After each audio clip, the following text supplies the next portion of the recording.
Chapter 1. Defining the self, personal and developmental perspective on self and identity. Lesson 1. The self from various philosophical perspectives.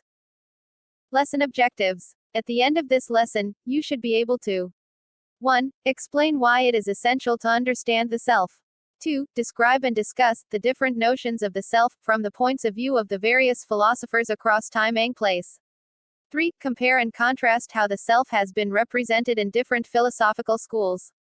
And 4. Examine oneself against the different views of self that were discussed in class.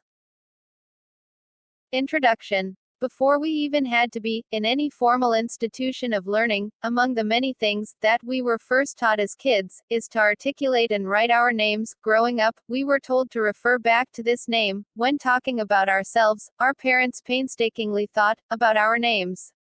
Should we be named after a famous celebrity, a respected politician, or historical personality, or even a saint? Were you named after one? Our names represent who we are. It has not been a custom to just randomly pick a combination of letters and numbers or even punctuation marks to denote our being. Human beings attach names that are meaningful to birth progenies because names are supposed to designate us in the world.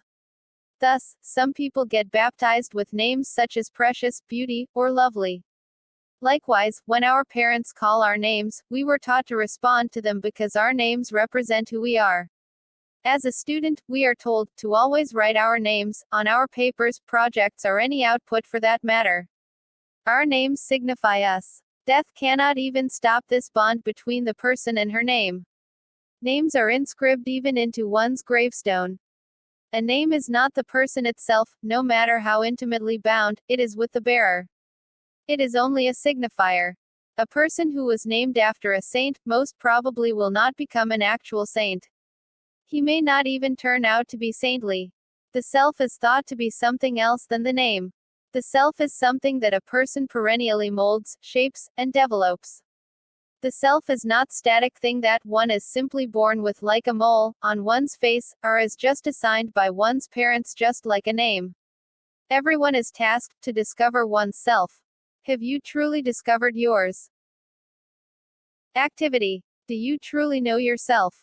Answer the following questions about yourself, as fully and precisely as you can.